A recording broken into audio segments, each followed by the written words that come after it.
बच्चों, आपका स्वागत है संकल्प एकेडमी बाय अभिषेक में। आज हमारा लेक्चर 5th है बच्चों। अगर आपने फर्स्ट, सेकंड, थर्ड और फोर्थ नहीं देखा है तो आपको मेरे प्लेलिस्ट में मिल जाएगा, आप वहां से जाके देख सकते हो। तो चलो बच्चों शुरू करते हैं। Sculptural are three dimensional such as image, statues, pots and object with artistic embellishment.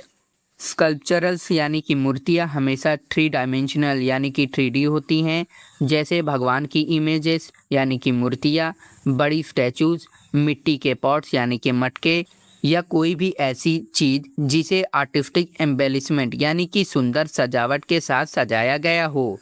Example में समझे बच्चों, जैसे पेंटिंग फ्लैट यानी कि 2D होती है जिसे आप सिर्फ देख सकते हो, वैसे ही मूर्तियाँ 3D को आप चारों तरफ से घूमकर देख सकते हो और हाथ में पकड़ सकते हो, जैसे आपका खिलौना या teddy bear. For creating sculptural either rock और मेटल और क्ले इज यूज्ड। स्कल्पचरल यानी कि मूर्तियाँ बनाने के लिए मुख्य रूप से 3 चीज़ों का इस्तेमाल होता है, या तो रॉक यानी कि पत्थर, या मेटल यानी कि धातु जैसे लोहा या पीतल, या फिर क्ले यानी कि गीली मिट्टी। एग्जाम्पल में समझे बच्चों, जैसे हम लोग स्कूल के प्रोजेक्ट के लिए क्ले से छोटे छोटे फल या घर बनाते हैं, वैसे ही बड़े स्कल्पचर पत्थरों और धातुओं से बनते हैं। Rock sculpture are made by carving, metal sculpture are made with the help of moulds and clay sculpture are formed either directly with hand or by using moulds. तीनों को बनाने का तरीका अलग है। जैसे बच्चों, रॉक स्कल्पचर को कार्विंग यानी कि छेनी हथौड़े से पत्थर काटकर, ठीक है, बनाया जाता है। मेटल स्कल्पचर होता है बच्चों, मेटल स्कल्पचर को मोल्ड्स यानी कि साँचों की मदद से पिघलाकर ढाला जाता है। और क्ले स्कल्पचर को या तो सीधे हाथों से शेप देकर बनाते हैं या फिर साँचों यानी कि मोल्ड का इस्तेमाल करते हैं, ठीक है बच्चों। जैसे कि आप मटका देख लो। एग्जाम्पल में समझे बच्चों, जैसे मम्मी किचन में गुजिया या मोदक बनाने के लिए सांचे यानी मोल्ड का इस्तेमाल करती हैं, वैसे ही मिट्टी और मेटल की मूर्तियाँ सांचे से बनती हैं और पत्थर को तो छेनी से तराशना पड़ता है। The entire temple of Kailasa यानी कि Kailash at a Verul is a unique monolithic sculpture यानी कि curved out of a single rock. Verul का पूरा कैलाशा टेम्पल यानी कि कैलाश टेम्पल एक बहुत ही यूनिक मोनोलिथिक स्कल्पचर है। मोनोलिथिक का मतलब होता है एक ही सिंगल चट्टान को ऊपर से नीचे की तरफ काट कर यानी कि curved out of a single rock बनाया गया पूरा मंदिर। एग्जाम्पल में समझे बच्चों, सोचो ईंट पत्थर जोड़कर मंदिर बनाना तो आसान है, पर हमारे पूर्वजों ने एक बहुत ही बड़े पहाड़ को ऊपर से काटना शुरू किया और बिना किसी गलती के पूरा का पूरा विशाल मंदिर एक ही पत्थर से बना डाला। The lion capital of the Ashokan pillar found at Sarnath in the national emblem of India. Sarnath में मिले अशोक स्तंभ यानी कि अशोकन पिलर का जो लायन कैपिटल यानी कि 4 शेर वाला ऊपरी हिस्सा है, वही हमारे देश भारत का नेशनल एम्बल यानी कि राष्ट्रीय चिन्ह है। एग्जाम्पल में समझे बच्चों, आपने हमारे देश के सिक्कों यानी कॉइन पर, नोट पर और सरकारी पेपर्स पर जो 4 शेरों वाला सिंबल देखा है ना, वही हमारा नेशनल एम्बल है जो सारनाथ के पत्थर के पिलर से लिया गया है। अभी बच्चों जितना हमने पढ़ा उसका शॉर्ट समरी देख लेते हैं। स्कल्पचर आर 3D यानी कि बच्चों मूर्तियाँ, स्टैचू और मटके 3D होते हैं यानी कि 3 डायमेंशनल, जिन्हें चारों तरफ से छुआ और देखा जा सकता है। मटेरियल यूज्ड यानी कि इन्हें बनाने में पत्थर यानी कि रॉक, धातु यानी मेटल और मिट्टी यानी कि क्ले का इस्तेमाल होता है। मेकिंग प्रोसेस क्या है बच्चों, जैसे कि पत्थरों को काट कर यानी कि कर्विंग और मेटल मिट्टी को यानी कि साँचे मोल्ड से शेप दी जाती है। फिर आता है बच्चों कैलाश टेम्पल यानी कि ये दुनिया का सबसे अनोखा मोनोलिथिक एक ही पत्थर से बना मंदिर है। फिर बच्चों आता है नेशनल एम्बल, हमने देखा हमारे देश का राष्ट्रीय चिन्ह सारनाथ के अशोक स्तंभ यानी कि अशोकन पिलर वाले शेरों का स्कल्पचर है। अब बच्चों हम लोग देखेंगे folk style of sculpture art यानी कि मूर्ति कला की लोक शैली। The sculptural art is also an ancient as the art of painting dating back to stone ages. Sculpture art यानी कि मूर्ति बनाने की कला भी पेंटिंग जितनी ही एंशंट यानी कि पुरानी है। इसकी शुरुआत भी स्टोन एज यानी कि पत्थर के ज़माने से ही हो गई थी। एग्जाम्पल में समझे बच्चों, जैसे पुराने आदिवासियों ने गुफाओं में पेंटिंग बनाना शुरू किया था, ठीक उसी समय उन्होंने पत्थर से चीजें बनाना भी स्टार्ट कर दिया था। Carving tools out of a stone can said to be the beginning of sculpture art. पत्थरों को काट कर या तराश कर कर्विंग अपने लिए औजार बनाना ही यानी कि टूल्स बनाना ही मूर्तिकला यानी कि स्कल्पचर आर्ट की असली शुरुआत मानी जा सकती है। एग्जाम्पल में समझे बच्चों, शुरुआत में इंसान ने कोई सुंदर स्टैचू नहीं बनाया था, बल्कि शिकार करने के लिए पत्थर को नोकीला करके जो पहला कुल्हाड़ या चाकू बनाया वही पहला स्कल्पचर था। The custom of making clay images for ritual has been prevalent in India since Harappan's time. पूजा पाठ या धार्मिक रीति रिवाज यानी कि रिचुअल्स के लिए मिट्टी की मूर्तियाँ क्ले इमेजेस बनाने का कस्टम रिवाज भारत में हड़प्पन टाइम यानी कि हड़प्पन संस्कृति या तो बोले सिंधु घाटी सभ्यता के समय से ही बहुत फेमस प्रिविलेंट रहा है।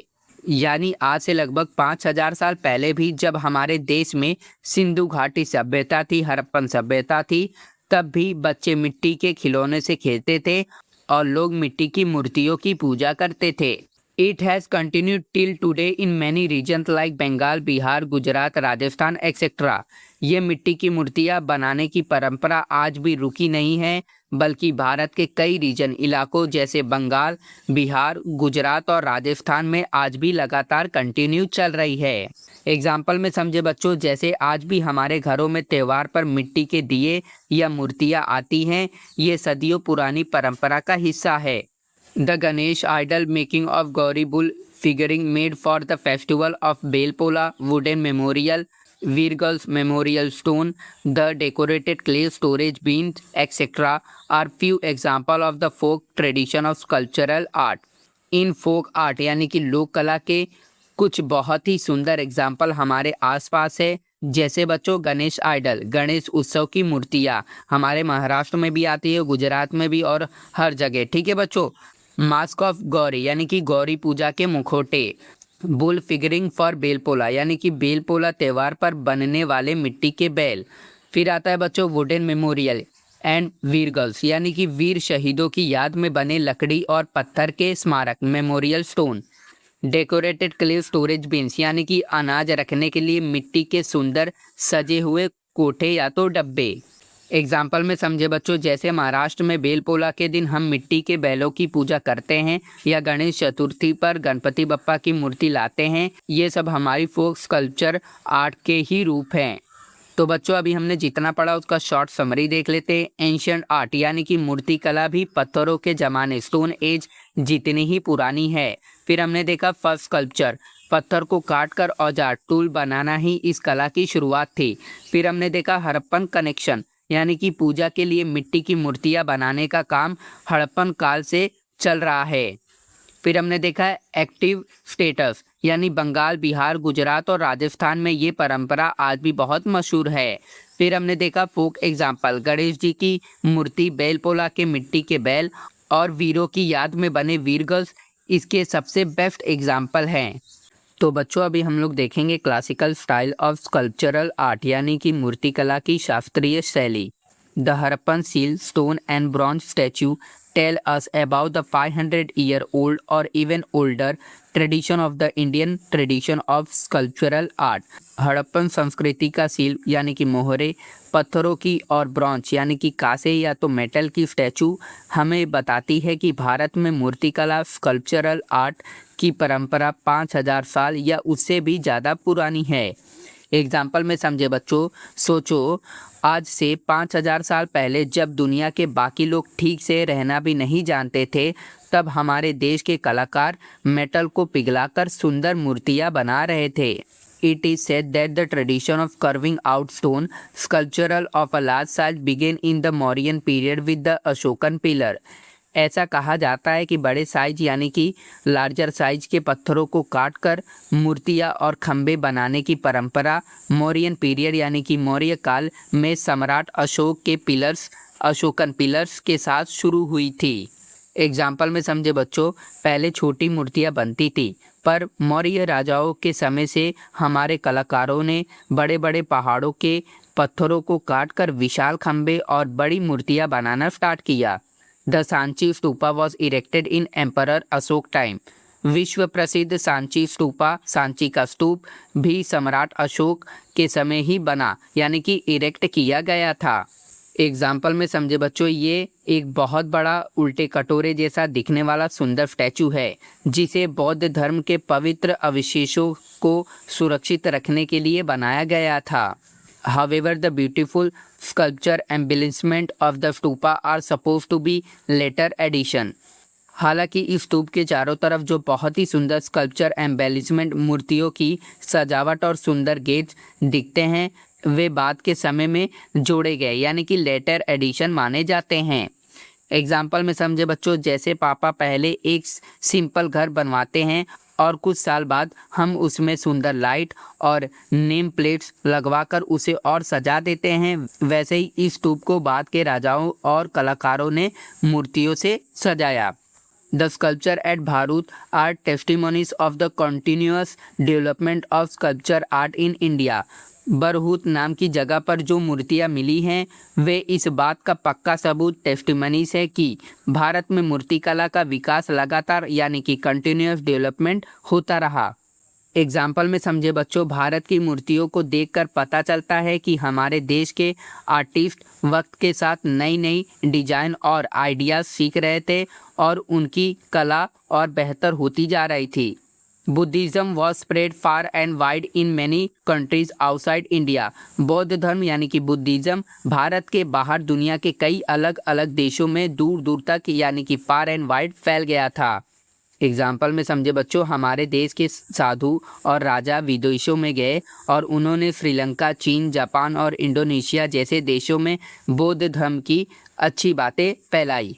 The tradition of erecting Buddhist stupas began in those countries as well. जब बौद्ध धर्म विदेशों में पहुंचा तो भारत की तरह उन देशों में भी बुद्धिस्ट स्तूपा यानी कि बौद्ध स्तूप बनाने की परंपरा यानी कि ट्रेडिशन शुरू हो गई। एग्जाम्पल में समझे बच्चों, जैसे जहाँ जहाँ क्रिकेट फेमस हुआ वहाँ वहाँ बड़े बड़े क्रिकेट स्टेडियम बनने लगे।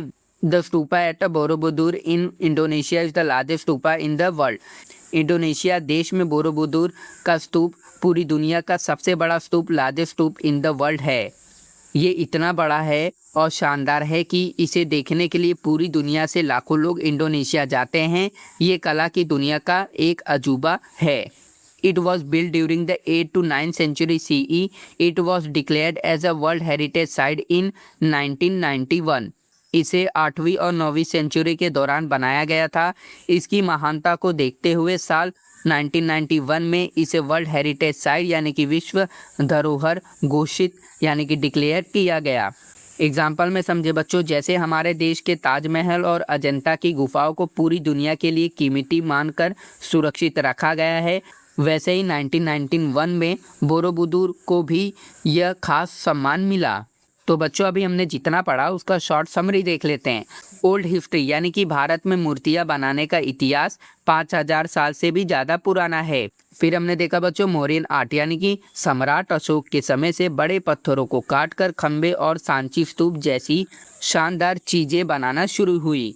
फिर हमने देखा बच्चों भरूच एंड सांची यानी कि ये जगह दिखाती हैं कि कैसे हमारी मूर्तिकला समय के साथ और सुंदर होती गई। फिर हमने वर्ल्ड कनेक्शन देखा, बौद्ध धर्म के साथ साथ ये कला विदेशों में भी फैली। फिर हमने बोरोबुदुर के बारे में देखा, इंडोनेशिया में बना ये स्तूप दुनिया का सबसे बड़ा स्तूप है जो एक वर्ल्ड हेरिटेज साइट है। तो बच्चों यहाँ पे हमारा 5th लेक्चर होता हुआ ख़त्म। अब हम मिलेंगे अपने 6th लेक्चर में। उम्मीद करता हूँ आपको मेरा वीडियो पसंद आया हो तो लाइक और सब्सक्राइब जरूर कर लेना। अब हम मिलेंगे अपने नेक्स्ट वीडियो में।